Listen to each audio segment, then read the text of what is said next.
Good afternoon, and welcome to my presentation on Paul Levy, whose strong transformational leadership style took Beth Israel Deaconess Medical Center from ailing to thriving within 6 months.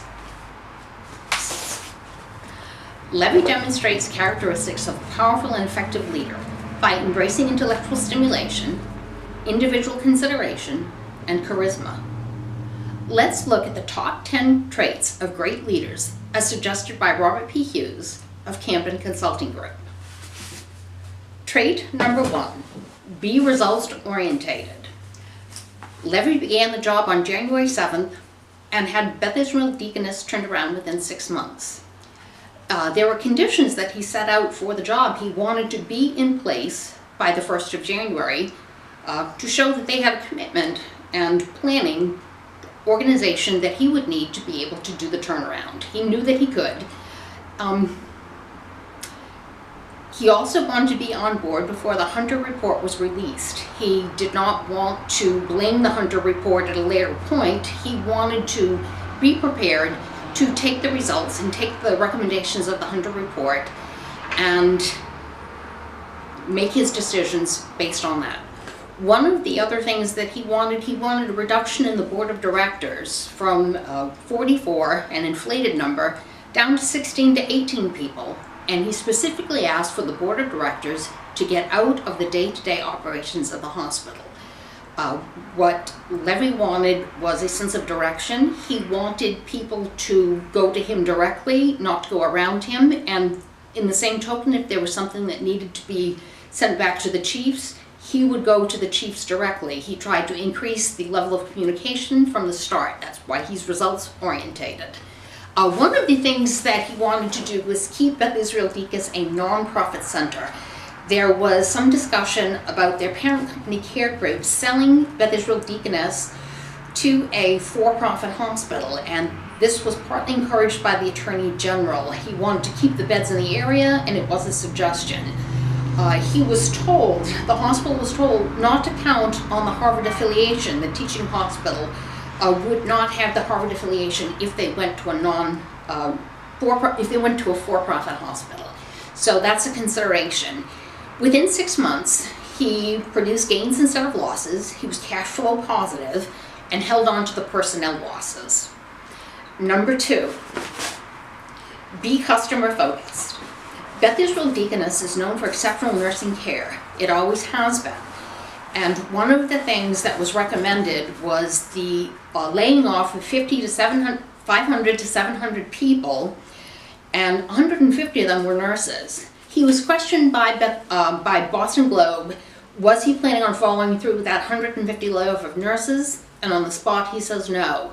He knows that Beth Israel has been known for years for its great nursing care. He doesn't want that to change. He said Beth Israel is the place where you want your mother to be treated, your father, your children, and he actually changes the hierarchy for the vice president for nursing so that they report directly to him.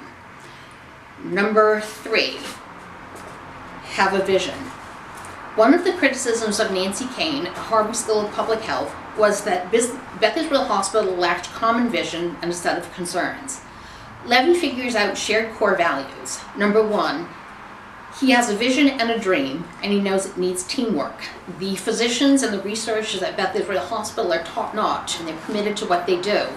What Paul Levy realizes is that they need a business plan.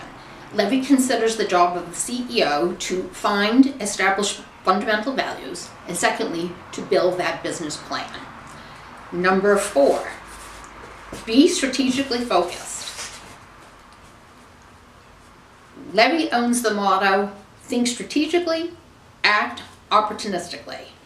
He saves $300 million with the 600-person layoff and attrition from the start. He asks for an increase in surgical patients. He manages care groups concerns, certainly default over bonds. He lives by the motto also, promise low, deliver high. And when it came to dealing with care group, his motto was, I'm doing it. Trait number 5, effectively get work done through others.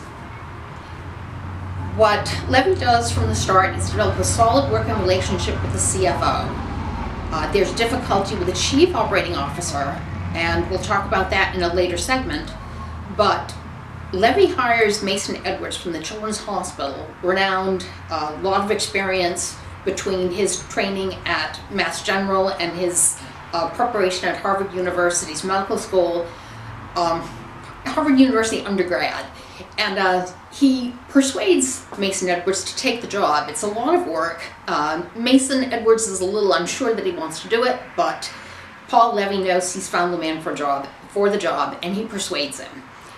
He also has chief of staff serving on boards. He encourages their staff to do the day-to-day operations of the steering committee and to let them take on a role in making those decisions for the steering committee underneath the chiefs. And this is a little bit new to the chiefs. They're unsure that they really want to do this, but it's Paul Levy's way of showing that you can get work done through others.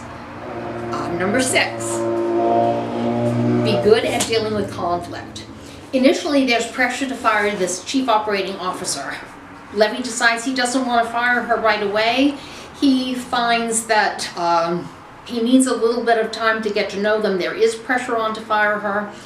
And he doesn't want to make the appearance that he's beholden to any one group, that he takes the recommendations and suggestions of a group without giving it careful thought and consideration.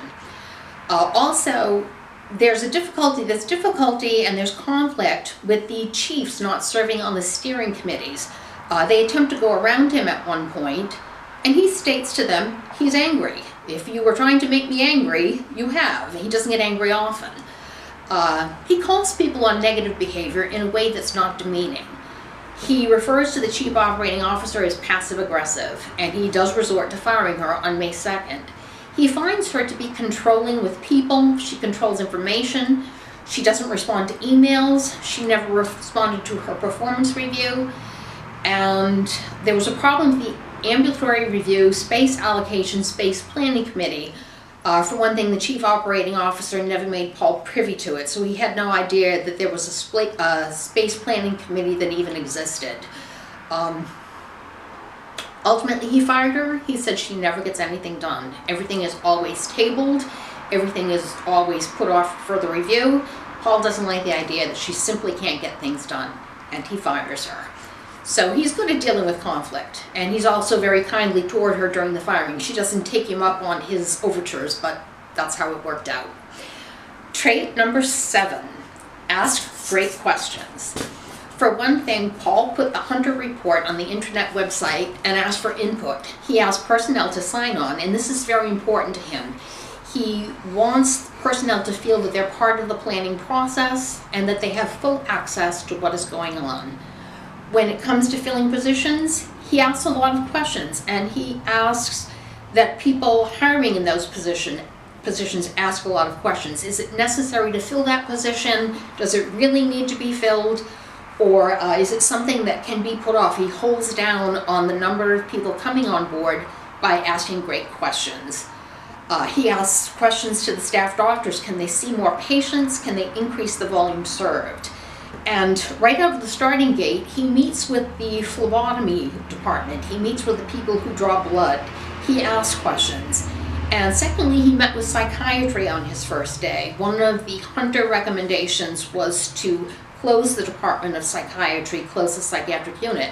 Paul decides to save the psychiatric unit. He asks questions of the chief of psychiatry and the nurses in psychiatry, and he makes the decision to save that department. And he does it by asking good questions. Number 8, trait number 8, make high quality decisions. First of all, he increases referrals for tertiary care. That's a decision that he makes to be able to increase patient volume at the hospital. He increases surgical patients, and he makes medical directors account for slow discharges. People aren't being discharged, so their beds are not available for people that are being admitted to the hospital from the emergency room. So that's one of his high quality decisions, is to insist that the medical director take responsibility for this. One of the greatest high quality decisions that Levy made was the acquisition of Deaconess Glover. And by doing that, he increased referrals from community hospitals, and he was able to save one of the smaller hospitals associated with Care Group. He was able to keep them from going under and closing. So that was a mile marker in Paul Levy's tenure. The dissolution of Care Group is another one of his major moments. He treats Care Group at time like a recalcitrant child, tells them no over wanting to see his financial plan for the next 5 years. He says it smacks of insubordination. He tells them to go look at the plan for the past 2 years and make their own decisions. So he's pretty tough. He's tough with Care Group.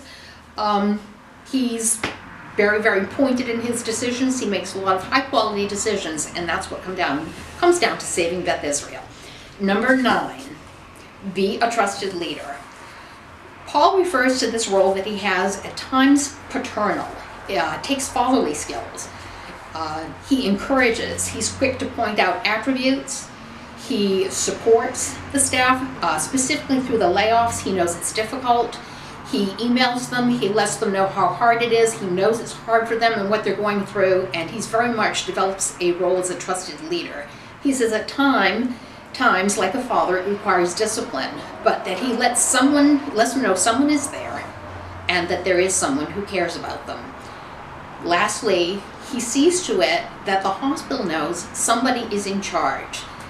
He takes the job before the Hunter report is released, specifically for that reason. He is in charge and he is at the helm. Trait number 10, what it takes to be a great leader. Be an incredible communicator. Levy is articulate and eloquent. He's transparent, and he publishes a report of the Hunter Group on the intranet hospital website. He uses blanket emails, he sends blanket emails, and he makes his thoughts known. He uses a good relationship with the Attorney General, and he increases communication with that specific office to be able to keep Beth Israel